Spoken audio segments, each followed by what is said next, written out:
本案的凶手是李组长。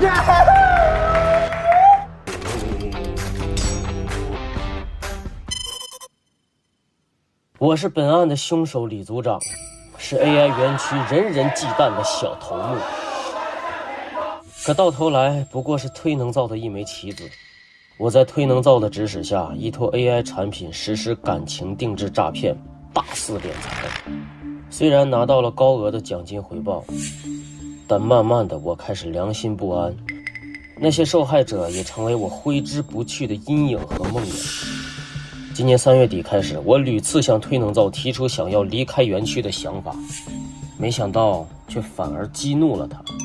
他不仅拿我的过往和做过的事情当作把柄威胁我，还出言恐吓，抢走了我的手机。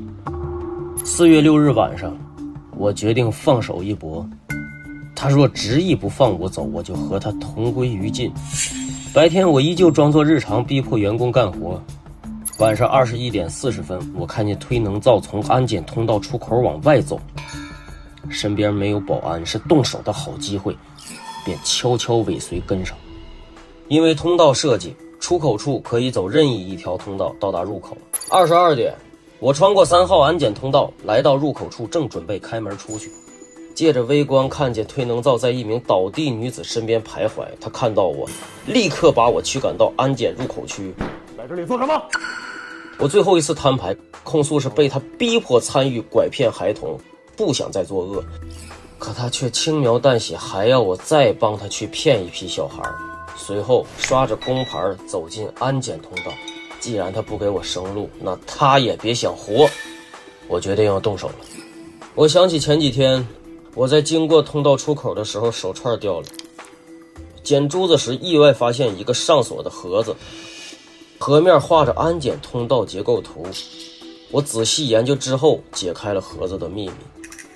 通道转角墙面可调节角度，能错位走通道。打开盒子，里面就有暗门遥控器和说明书，还有推能造的笔记，上面说这个机关设计只有他知道。为了防止被其他人发现，我研究完盒子还把便利贴撕掉了。利用这个发现，一个完美的脱罪计划在我心中成型。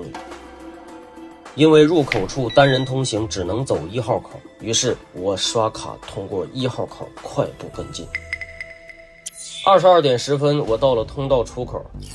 我看到前方推能造的小弟和他聊几句就离开了，只剩他一人，时机正好。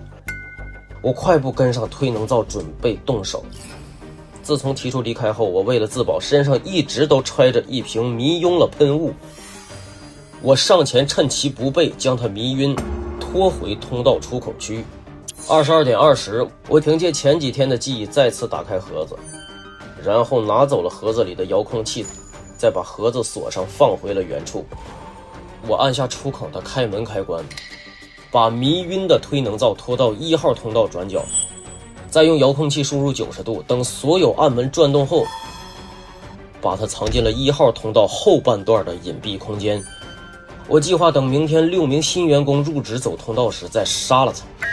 这个通道的机关设计只有推能造一个人知道，而且所有新员工都会看到我和他们一起走了安检通道，给我做了不在场证明，所以无论走哪条道，我都能洗清自己的嫌疑。当晚我备好夜视镜和毒针，准备明天动手。4月7日早上，按照计划有6名新员工入职，我和新队长到安检入口接应。这名新队长看似对我恭敬，实则是推能造安插监视我的人。我不敢露出异心，照旧故作威严恐吓新人。对完接头暗号后，大家刷卡随机分配通道号。我分到了3号通道，还好距离1号不远。夜视眼镜也能让我行动更加便捷。我和4名新员工第一组进入密道，进门后我立刻戴上夜视镜，走到转角位置，操控遥控器把门调到75度，留出可供穿行的窄门缝。趁其他人还没走到转角，我借夜视仪的优势穿过门缝，从3号转到2号，再潜入1号通道隐蔽区，用毒针扎进推能造的心脏，一击毙命。事后我快速穿过门缝，再回到3号通道，用遥控器关闭门缝，恢复到90度。等两组人全部通行完毕，我再把通道机关调回了0度原位，营造尸体凭空出现在通道的假象，完美掩盖罪行。等所有人戴好头套离场，我走在队伍末尾，毁坏了遥控器，连同夜视眼镜、迷药一并丢到了安检通道出口角落。之后，我照常带新人前往训话大厅参加早会，装作什么都没发生，伺机逃离园区。我是玩家刘宇宁，在本案中饰演星光咖啡馆的咖啡师宁气泡。4月7日上午，我又回到了咖啡馆。昨晚我们把小美送到了员工休息室后，就约好了今天早上来集合，一起问问她咖啡馆背后的秘密是什么。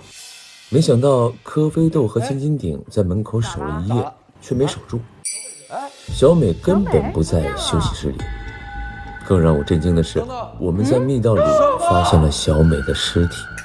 她是被人绑进密道的，还是自己进去的？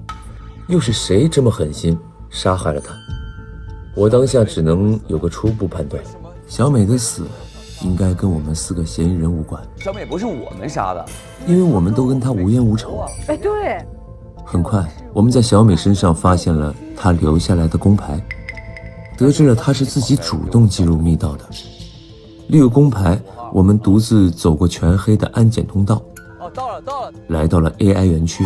园内不少人遭迫害，为救人查案，我们只能假意听话折服，完成任务。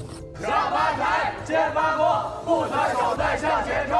随后，我们在食堂捡到了对讲，对讲内容坐实了我之前的推断，小美是被园区老板推能造杀害的。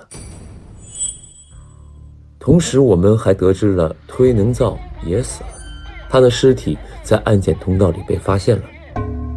可是在我们单独走通道的时候，并没有人说过有异常情况。难道是我们当中有人动了手？来不及细想，基地就开启了自毁模式，我们就只能先进入机房，终止程序，救人。过程中，大家还发现了我、金卡戴珊、贺一卫、丁布丁曾经都被推能造和他的 AI 园区伤害过。我们4个对推能造都有杀机。逃出基地后，我们返回了案发现场，看到推能造死在了丁和柯先后走的1号通道里。随后我们找到了通道构造图和迷庸了，于是我推测是有人提前把推能造迷庸在通道内，等自己走过的时候再用毒针杀了他，再改变通道构造，藏起尸体，为自己制造不在场证明。之后贺发现了通道暗门的位置，我们实地的走了一遍动线。由于凶手要从自己的通道跑去尸体所在位置杀人，整个作案过程只用了6秒，而我所在的5号通道和贺所在的4号通道是做不到的，所以本案的凶手就锁定在走1号通道的丁、2号通道的金，还有3号通道的李组长之中。金提出走1号的丁不需要开门，我立刻说了我的观点。在我们走通道时，推能造已经被藏在真正的1号通道内，而进入哪条通道是随机分配，无法人为决定的。所以凶手为了保证不被发现，就必须要把门关成90度，这样才能做到无论谁走进1号门，都走的是2号通道，经过不了尸体。所以即便是走1号通道的丁，也需要开门杀人，再关门藏尸，不能从开关门记录上排除丁。之后我们审讯了李组长，发现他的确存在杀人动机，也具备作案条件。由于凶手必须要了解园区及安检通道的构造，且又必须要知道今天将有6位新员工入职，才能完成这套作案手法。李组长的可能性会更大一点，所以最终我投票给了李组长。我是玩家金靖，在本案中饰演星光咖啡馆的 VIP 顾客金卡戴珊。今天我们按照昨晚约定好的，在星光咖啡馆集合，听推好美讲这个咖啡店更大的秘密，我们这个咖啡馆，却发现推好美人不见了。我们顺着员工休息间的秘密通道去找他，发现推好美已经死在了通道里，额头有新的伤口，墙上有大量的血迹，大家都在分析是谁杀了他，每个人都在撇清关系。此刻我突然想起来昨天提到的一个人，推兄。推兄弟，这个人从来没有出现过，难道是他杀了推好美？随后我们开始搜证，在通道里发现了推好美的包，包里有很多员工证，还有一把钥匙。按照推好美留下的提示，我们用钥匙打开了一扇门，这是我们从来没有去过的空间。在这里遇到了李组长和新队长，我们被误认成了新来的员工，然后被分成2组进入安全通道。我壮着胆子摸着黑，终于走了出来，和其他人会合。我们入职成功之后，发现这里是一个 AI 电诈园区。李组长是这里的管理者，推能造是这里的老板，推能造就是推兄对我的赏识。李组长巧舌如簧，园区里很多人已经被他成功洗脑了。他想洗脑我们，为了查清真相，我们假意谄媚。哇，大慈善家啊！顺水推舟完成了他们给的考验任务。明白。在食堂，我们无意间从对讲机里得到了一个消息：推好美是被推能造杀掉的。而更让人惊讶的是，推能造死在了安检通道里。我们找到了中央机房，在这里听到了每个人的故事。原来推能造做了那么多坏事。回到案发现场后，在1号安检通道里找到了推能造的尸体，死亡时间是9点27分。我清晰地记得我们进入的时间是9点26分。推能造的死亡时间正是我们几个人以及李组长走安检通道的时间。安检通道的门果然另有玄机，看似5个通道，但只要改变门的角度，就会变出第6个通道来。可以打开来的。而凶手正是利用了隐藏门杀完人之后，再次回到自己的通道。遥控器使用记录显示，一共3次角度开合。凶手开始作案至作案结束，一共13秒。我提出现场测试一下，锁定一个范围。测试完成后，我认为4号和5号通道的距离都不太可能完成。最终，大家将凶手的范围锁定在了我、丁布丁、李组长3个人身上。庭审的时候，大家发现我昨晚去过1号安检通道，便对我进行了盘问。我虽然对推能造恨之入骨，但我并没有杀人，所以我怀疑是丁布丁或者李组长。在我看来，李组长杀人动机更强烈。通过安检通道的时候，他在3号位，时间是最顺的，也就是你，并且他在园区的时间最长，符合所有条件的只有李组长，所以我将票投给了李组长。我是玩家张凌赫，在本案中饰演星光咖啡馆的咖啡师贺一卫。今天我们按照约定在星光咖啡馆集合，计划询问推好美咖啡馆背后的密码。没想到竟发现推好美死在了密道里。到底是谁杀了他？他的死会不会和咖啡馆背后的秘密有关？我们决定依据他的指引，前往上一案中未开启的密道寻找真相。在密道里，我们发现了查验身份的李组长和新队长。他把我们当作新来的员工，要带我们去公司入职。按照李组长的安排，我们分别走进了一片漆黑的安检通道，之后又被戴上了头套，去到了一个 AI 诈骗园区。为了解救被困在园区的人以及调查案件，我们决定蛰伏在此。完成园区任务的过程当中，我们发现推好美是被推能造给杀死的，同时推能造的尸体也出现在了安检通道里。但是今天只有我们以及新队长李组长走过安检通道，看来他的死跟这些人都有关。还没来得及调查更多信息，园区突然开启了自毁模式，我们一路逃脱，走到了中央机房。我根据墙面上的处置细节，破解了密钥 AI， 成功关闭了自毁系统。解决了眼前的危机，我们返回案发现场继续调查。在1号通道里，在我这儿，我们找到了推能造的尸体，但奇怪的是，丁布丁和科菲豆都先后走过1号通道，可他们都说当时没有看到推能造的尸体，这是怎么回事？我通过分析密道的结构图，解答了这一切的真相。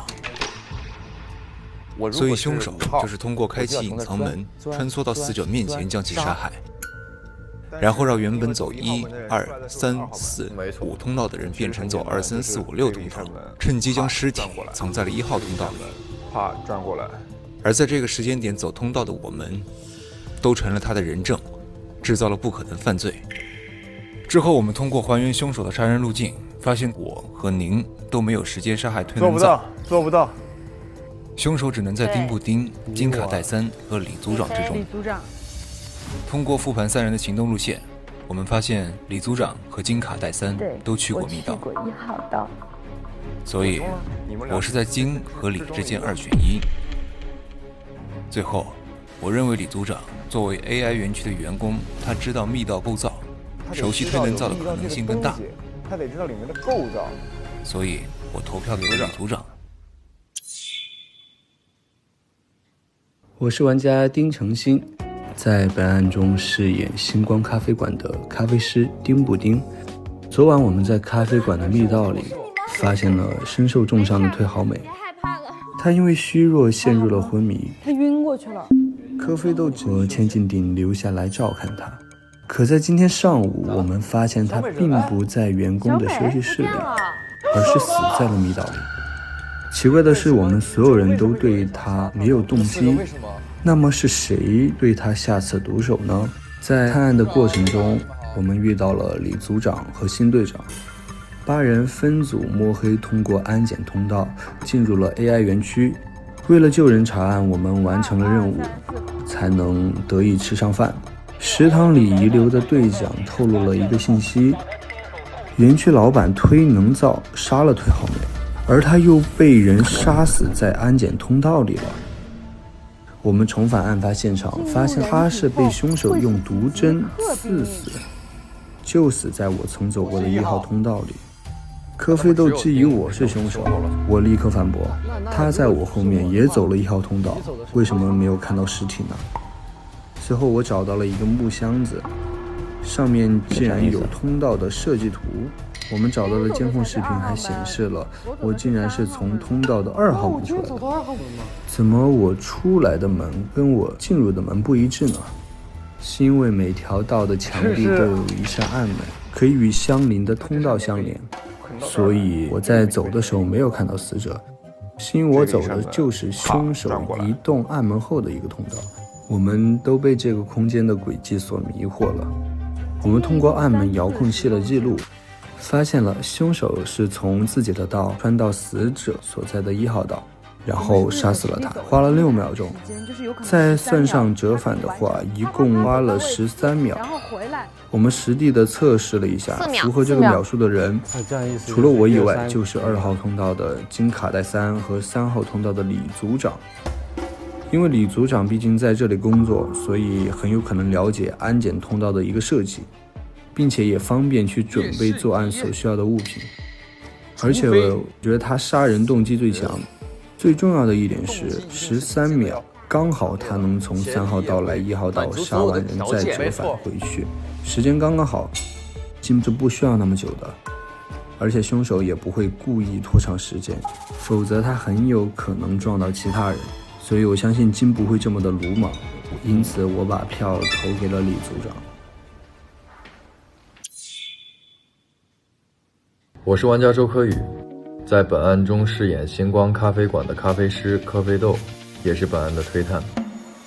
昨天晚上找到退好美之后，我和千金顶没有离开，一直守在员工休息室的外面守着她。早上却在咖啡馆密道里看到了好美的尸体。但奇怪的是，没有人对退好美有杀机，没有人说得通她为什么会死。事情变得奇怪了起来。之后我们找到了钥匙，进入了一直没有进去过的新空间。我们被打卡机分成2组，各自通过安检通道。通道里很黑，我沿着路一直往前走，没有遇到任何岔路口。一条路走到了出口，穿过通道之后，我们来到了一个 AI 诈骗园区。而刚才带领我们进入这个园区的李组长就是这里的管理人员。吃完饭后，我们意外地在食堂发现了遗落下来的对讲机。从对讲机的对话内容中得知，推好美是被 AI 诈骗园区的老板推能造杀死的，而推能造现在却死在了我们刚刚经过的安检通道里。我们查阅了监控视频，但奇怪的是，视频中显示我从1号门进入通道，却从2号门出来。我也走的是2。可我明明清楚地记得，我走的过程中绝对没有遇到岔路，一条路走到底，进出口怎么可能对不上？于是我们再次回到了案发现场，重新检查。这一次才发现了之前忽略的东西，安检通道根本不是5条，而是6条。每一道通道的侧壁都可以打开一扇暗门，通向相邻的通道。只要知道这个原理，黑暗中就能在通道之间无声的移动。原来我们之前走的那条根本不是1号通道，而是被伪装成1号通道的2号通道，而推能造就死在了真正的1号通道里。紧接着我们查看了操作记录，9点27分10秒，系统记录了一次打开通道的操作，6秒之后推能造死了，所以他用了6秒，作案时间只有6秒。那么9点26分1轮进入安检通道的所有人都是嫌疑人。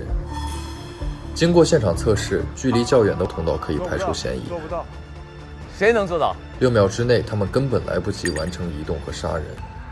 庭审的时候，我把昨天晚上的时间线重新翻出来对照，金和李出现在1号安检通道附近，2个人都有出现在现场的条件，但能够使用这套杀人手法的人，必须知道密道的暗门怎么开合。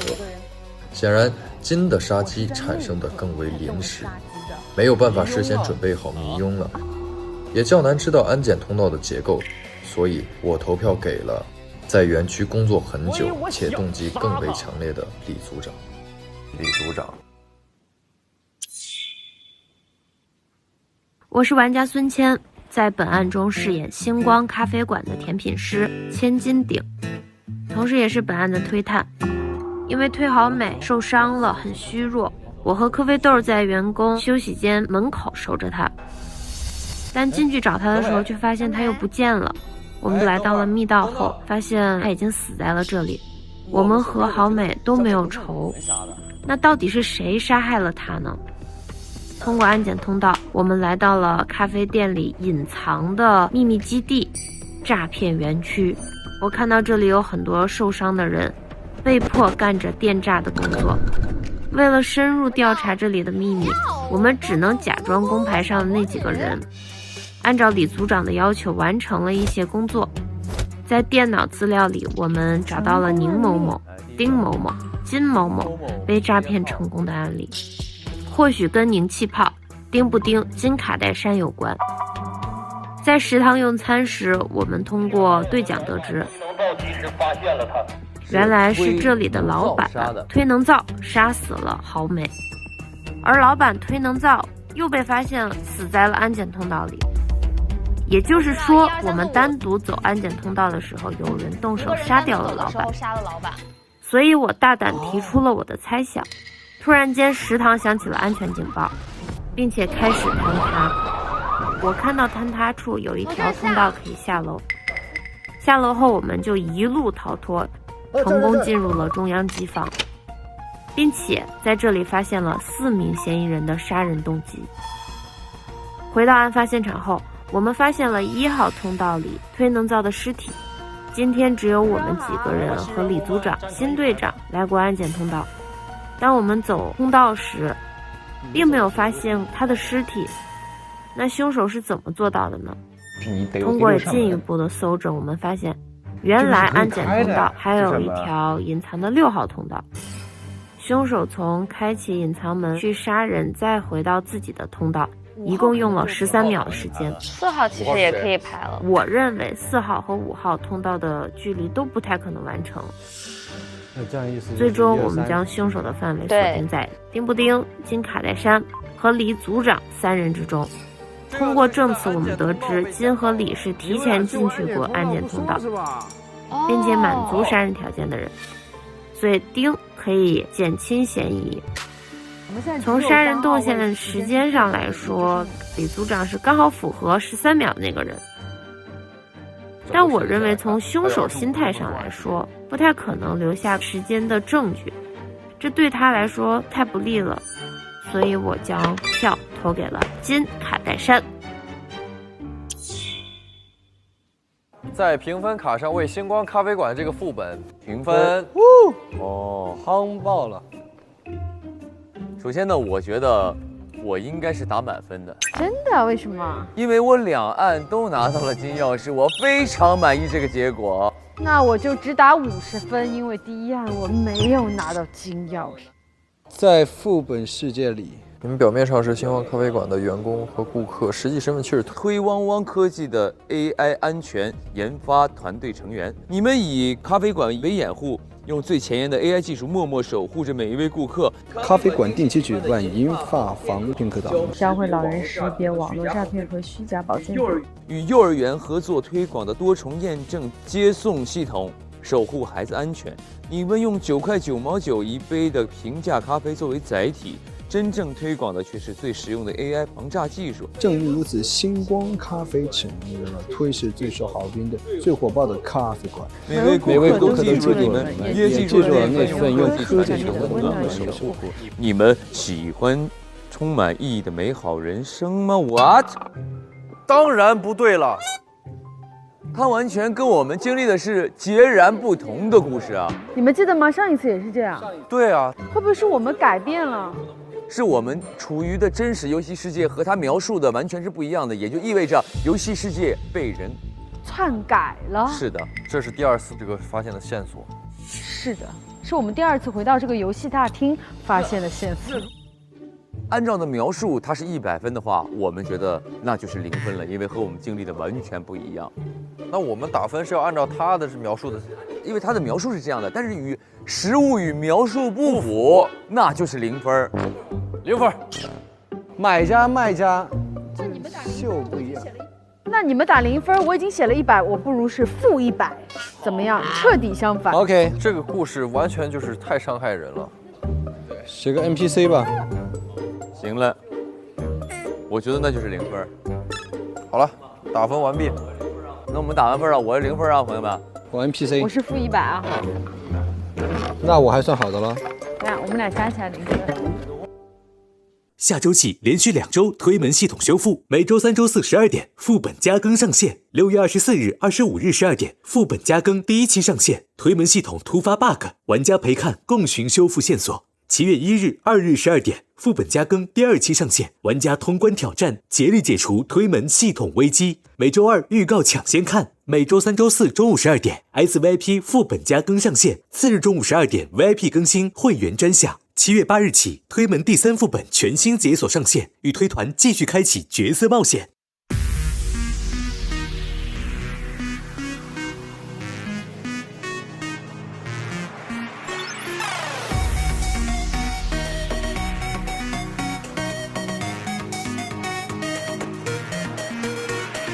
来吧，各位玩家，开始推理吧，解锁层层关卡，用胆量一触即发。夜色系关于推是新鲜密距离，人慌的隐息，暗潮无声才有意。风声起，脚步急，落下藏进隐隐去，真相隐无声的夜里无痕迹。秘密心藏着爱，建立着大局，残气继续是播音，谁藏匿踪迹？一声与风声合力鼓弄着宣讯，下一秒谜句或谜底，真相的全部已清晰。扭开悬念问号，开始推理吧，一起推脱不脱，谈真与假，生根魔法，故事无